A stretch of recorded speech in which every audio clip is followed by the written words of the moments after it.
गोटे प्रसंग आपण निकट में उपस्थापन कर गणतंत्र रे सहनशीलता एकांत अपरिहार्य।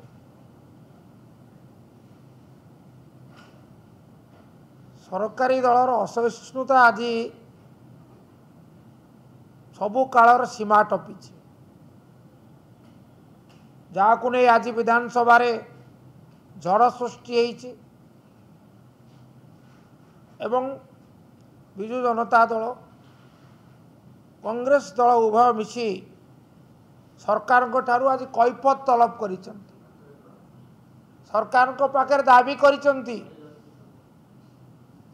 विरोधी दल एकाठी होती एवं समस्त स्वर रे गोटे दाबी कर दाबी है जे मिथ्या जो मोकद्दमा करा जाइछि ताको प्रत्याहार कर। आपण माने अवगत प्रत्येक क्रियार गोटे प्रतिक्रिया अछि। रेवेन्सा विश्वविद्यालय नामकरण विश्वविद्यालय नाम परिवर्तन को नहीं आपण वितर्क आह्वान कले ये क्रिया प्रतिक्रिया स्वरूप विभिन्न महल रे मत आसिला। विशेषकर छात्र छात्री महल रे रेवेन्सा विश्वविद्यालय अध्ययनरत छात्र छात्री महल रे बुद्धिजीवी महल रे चिंताशील व्यक्ति महल रे एवं नागरिक समाज महल रे प्रतिक्रिया सृष्टि है। किए तांकर अभिमत रखिले आउ किए प्रतिवाद करिबा पई रास्ता को गले। बीजेडी तरफ आमे आमर मत अति स्पष्ट मत गृह रखिलु। तो प्रसंग होउची जे आमर प्रतिवाद रे साधारण लोक जिते प्रतिवाद करने को आगे आसिले सेते बेले सेई रेवेन्सा विश्वविद्यालय 3 जन छात्र श्रीयुक्त बोमकेश राय जी होचंदी मान्यवर विधायक चांदवाली विधानसभा निर्वाचन मंडल क्रमागत निरवच्छिन्न भाव में तृतीय थर पर आज गृह में प्रतिनिधित्व करुँच। श्रीयुक्त लेनिल महांती विजु जनता दलर जे मुख्यपात्र भाव में दायित्व निर्वाह करुँच एवं आउ जड़े बंधु श्रीयुक्त बबी खान तांको नारे गोटे एफआईआर दिगला एवं से एफआईआर को मालगोदाम थाना दरज करी विभिन्न दफा समेत प्रथम जो दफाटी लगे 1959 मसीह आर्म्स एक्ट 27 धारा से लगे। बर्तमान आप जदि से एफआईआर को देखिए से एफआईआर को देखिले पढ़िले गोटे थर पढ़िले a casual reading of the FIR will lead to the conclusion that यह मिथ्या यह मनगढ़ा एवं यह राजनैतिक उद्देश्य प्रणोदित प्रतिहिंसा परायण राजनीतिर यह हूँ गोटे निछक प्रतिफलन। एफआईआर अभियोगकारी अभियोग करिसंती मु पढ़ी शुणाई दउची जोड़िए धाड़ी से कहिसंती आसामी माने विभिन्न प्रकार मारणास्त्र धरी आम मान को आक्रमण करबा पई गोड़ाइबा फल आमे जीवन विकल से स्थान छाड़ी आतंकित अवस्था वर्तमान कैंपस हॉस्टल से दौड़ी पलैले ये मारणास्त्र धरी गोड़ेले से पलैले अभियोग तार पर अभियोग हूँ गोटे धाड़ी पर तृतीय धाड़ी लिखुंट आसामी माने सेठारे आतंक राज खेलाई हाथ में धरी एक बंदूक मोर मुंडरे लगाई जीवन में मारी देवाई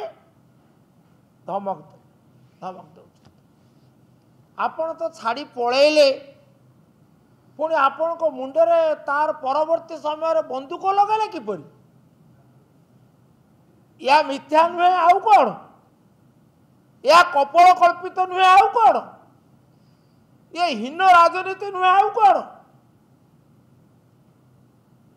द्वितीय कथा हूँ विचार करेंगे ओडिशावासी। द्वितीय कथा हूँ आरंभ शेष पर्यंत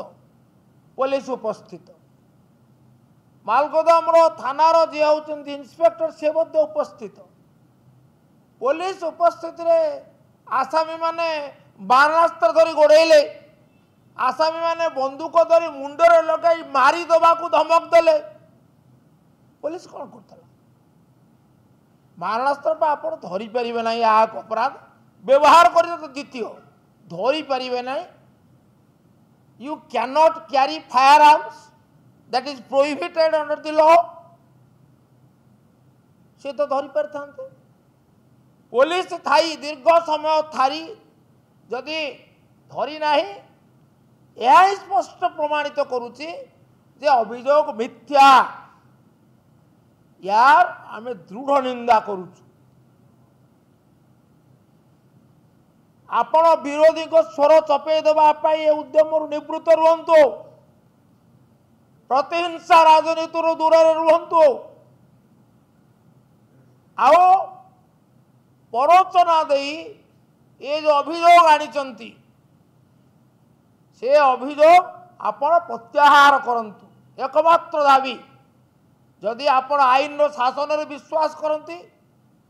काली विधानसभा रे उत्तर दे सरकार तरफ कहते आईन ता बाटे जीव ये आईन ता बाटे जाऊँगी ना मिथ्या मोकदमा जी आम विरुद्ध मुंड खोलिला मुह पाटी खोलिला तुंड खोलिला ताकू ये मोकदमा फंदी दि जाऊँगी या अत्यंत दुर्भाग्यजनक मार निंदा करुचे प्रत्याहार दाबी करुचे एफआईआर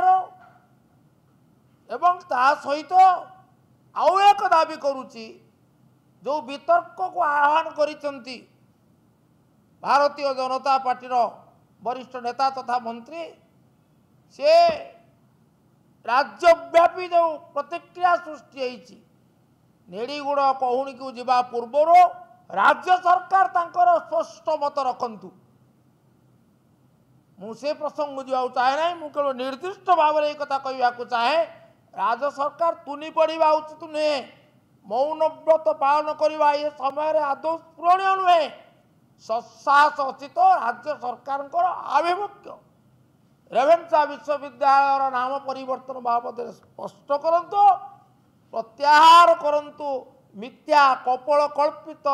हीन राजनैतिक उद्देश्य प्रणोदित ये अभियोग को जहाँ आमर 3 जन वरिष्ठ नेता बंधु मान विरुद्ध करा विरोधी को स्वर चपे देवाई विरोधी को स्वर चपीब ना नीरवी देव ना जहाँ यथार्थ एवं जहाँ जनस्वार्थ पर उद्दिष्ट